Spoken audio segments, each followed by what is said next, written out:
মানে অনেকেই বলবা যে আমি খারাপ, হ্যাং ত্যাং, অনেকেই জানো যে আমি খারাপ, কারণ আমার চলাফেরা খারাপ, আচরণ খারাপ ইত্যাদি, আমার ভিডিও খারাপ। হ্যাঁ, আমি একটা অপরাধী, সমাজের বুকে আমি একটা কলঙ্ক।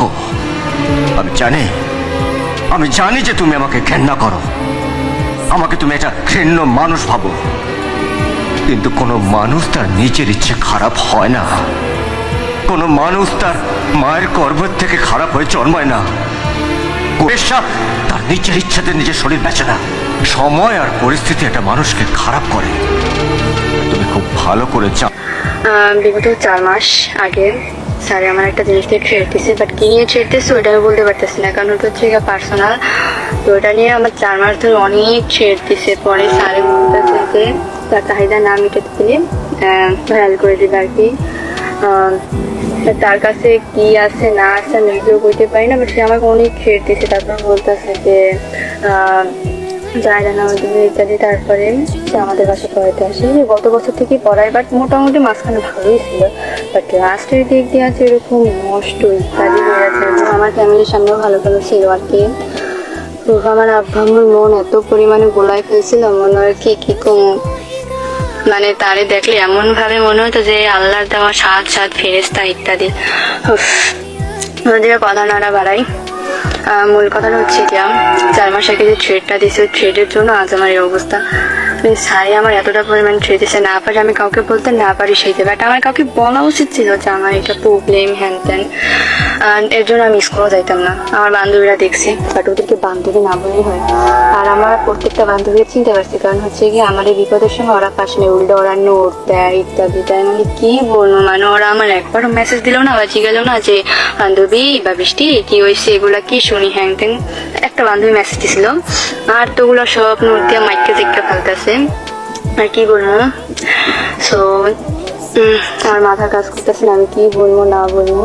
মূল কাহিনীটা কই, 4 মাস ধরে যে আমার এই যে এতটা পরিমাণে এটি কোর্সে করার পর এই গত 25 তারিখ রাত্রে স্যারে কি জানি কিনছে বা দেখছি, মানে আমাদের এই পাঞ্জুপাড়ার পোলাপাইন কি জানি নাম ভুলে গেছি, মানে সে আর স্যারের সাথে একসাথে আসছে নাকি, এখন সে নাকি দেখছি স্যার নাকি একটা ওষুধ কিনছে ইত্যাদি। ওষুধ করলাম না থাক। তো ওষুধটা কিনতে অনেকবারই দেখছে, আর স্যারে প্রতিদিনই খাবার নিয়ে আসতো, মানে আমার আব্বু আম্মু দেখতো। আর আমার আব্বু আম্মু অনেক নিষেধ করছিল যে স্যার প্রতিদিন খাবার নিয়ে আসা লাগবে না, আমিও মানা করছি যে স্যার প্রতিদিন খাবার নিয়ে আসা লাগবে না, তাও আমার ট্রেড দিয়ে বলতেছে যে না তোর জন্য নিয়ে, মানে কি বলবো। তারপরে ওটা নাকি ওই ওষুধটা কিন্তু প্রায় নাকি অনেকে দেখছি। আবার ওই দিন 25 তারিখে রাত্রে ওই ভাইটা দেখছে, ভাইটা দেখার পর জলি স্যারের সাথে এক গাড়িতে আসছে। আসার পর তাকে নাকি জিজ্ঞাসা করছে যে স্যার প্রতিদিন যাতে খাবার নিয়ে যান হ্যাং ত্যাং, স্যারে নাকি উল্টাবার তাই ধমক দিছে। তো তার নাকি গায়ে বাচ্চা বাজার পর জলছে আমাদের বাসায় আসে, আর সে আর মোট মনে হয় 3 জন ছিল ওই ভাইয়ারা। ওই 3 জন ভাইয়ারা আস্তে আস্তে আমাদের বাসার পিছনে ছিল। আর ওই দিন হচ্ছে স্যার অনেক লেট করে আসছে। স্যার মনে হয় কল দিছিল 7:55 পাওয়াতে কল দিছিল আমার ফোনে, বাট আমি ধরতে পারিনি। পরে আমি আমার আম্মুর ফোন দিয়ে স্যারের আমার ফোন দিয়ে স্যারের কল দিয়েছিলাম। কল দেওয়ার পর তার বউ ধরছে, তার বউ ধরা অনেক কথাবার্তা শোনাইছে, ঠিক মতো পড়াশোনা করো, আর এই নাম্বারে কল দেওয়া। আচ্ছা ঠিক আছে আর দিব না। সো তারপরে আবার স্যারে প্রায় 5-6 মিনিট পর আমার কল দিছে, বলতেছে যে নাতি যান আইতাছি। আমি বলছি স্যার অনেক লেট হয়ে গেছে, কালে মনে হয় 8:30 বেশি বাজে। আমি বলছি স্যার লেট হয়ে গেছে, এখন আজকে আসা দরকার নেই। কয় না আমি আজকে আসবো। তো স্যার আসলো। তারপরে প্রায় 1 ঘন্টা বেশি হয়ে গেল, তার আর খোঁজ খবর নাই। তারপরে 9:35 না জানি 33 বাজে ওই টাইমে স্যারে এসে বাসায় উপস্থিত হয়েছে। কি জানি নিয়েছিল ওই দিন, মনেও নাই আমার। তারপরে আর ওই ভাইয়াটাও আসছে স্যারের সাথে, ওই ভাইয়াটাও দেখছে যে স্যারের যে ওষুধটা কিনছে ওষুধটা খাইছে স্যারে, আর প্রতিদিন ওই রাস্তার ওই জায়গায় ফালাই দিয়ে আসে। তো ওটা দেখছি, দেখার পর আমাদের বাসায় আসছে স্যারে। তারপর ওই ভাইয়ারা পিছনে লুকাইছিল। তারপর আধা ঘন্টার মতো আমার পড়াইছে, বাট আমার দিকে কেমন করেছেন তাকাইতেছিল। আমিও মনে মনে সন্দেহ করছিলাম যে স্যারের আজকে মনে হয় হয়েছে কাম। তারপরে আমার সন্দেহ লাগছিল আর কি। কি বলবো, আর স্যারের কথাবার্তা ওই দিন ঠিক ছিল না, মানে কেমন মানে গামজা খালি যে কোয়ালিটির কথাবার্তা ওইরকম, মানে হালকা রোমান্টিক টাইপের ওইরকম টাইপের কথাবার্তা বলতেছিল আর কি। মেবি কটা বাজে 10:15 আম্মু ইশিকার আনতে গেছে। তো ইশিকার আনতে গেছে ওই দিন ইশিকার আমার ছোট বোনকে অনেক লেট করে আনতে গেছে। গেছে। যাওয়ার পর প্রায় 2 মিনিট পর স্যারে উকি মারছে আম্মু গেছে কিনা। যাওয়ার পর মানে স্যারে চেয়ারে বসার পর মানে কেমন কেমন টাইপের জন্য কথা বলতেছিল, নাতি চান আজকে দেও না ইত্যাদি ইত্যাদি কইতেছিল, মানে অনেক বাজে ল্যাঙ্গুয়েজ আমার সাথে কথা বলতেছিল, থ্রেডও দিতেছিল আমার প্রচুর পরিমাণে। তারপরে আমিও ওয়াশরুমের বাহানা দিয়ে ওয়াশরুমে দাঁড়িয়ে যাচ্ছিলাম, আমার হাত ধরে টাইম না আমার বিছানায় শোয়াইছে।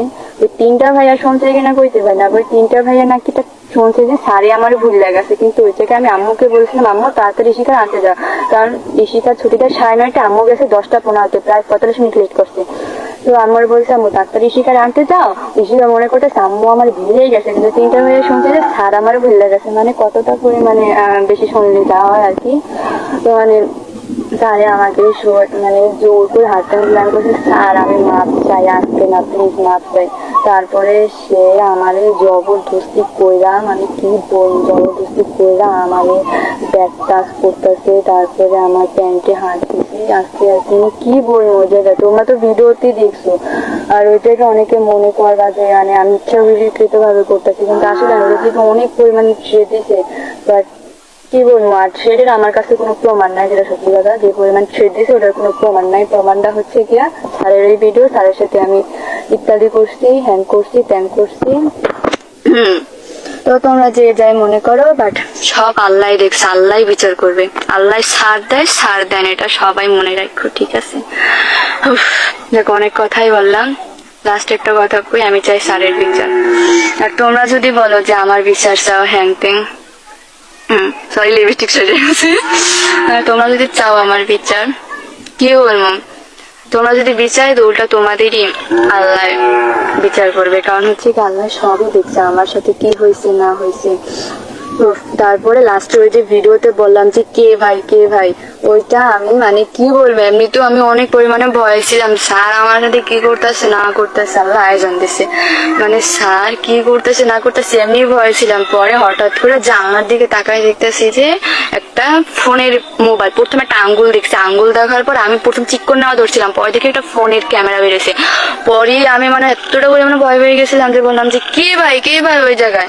তারপরে বাট আমার একটা জিনিস বাইচা গেল যে স্যারে তেমন কিছু আমার সাথে করতে পারে নাই, অ্যান্ড মানে ওই 3টা ভাইয়া যদি না থাকতো আমার লাইফ ওই জায়গায় ধ্বংস হয়ে যেত, এমনিতেই লাইফ শেষ, কারণ আমার আব্বু এসব জানার পর আমার পড়াশোনা অফ করে দিয়েছে, সবকিছু অফ করে দিয়েছে, ঘর থেকেও বেরোতে পারতেছি না, লোক সমাজের মুখ দেখাতে পারতেছি না, মানে সবকিছু অফ হয়ে গেছে।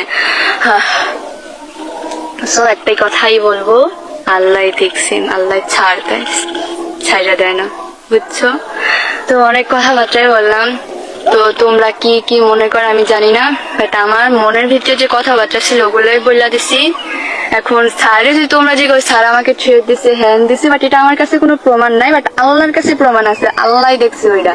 তারপর স্যার তো বলবে যে না আমি কোনো ট্রেড দিই নেই, হ্যান দিই নেই, ত্যান দিই নেই, মানে স্যারে কি বলে আমি নিজেও কইতে পারি না, বাট আমার যে কথা বলা, আমার যে কথাটা ওইটা আমি বললেই দিছি। সো তোমরা যা ইচ্ছা তাই ভাবতে পারো, ইত্যাদি ইত্যাদি। তো অনেক কথাই বললাম, তো যাই, টাটা, আজান দিছে।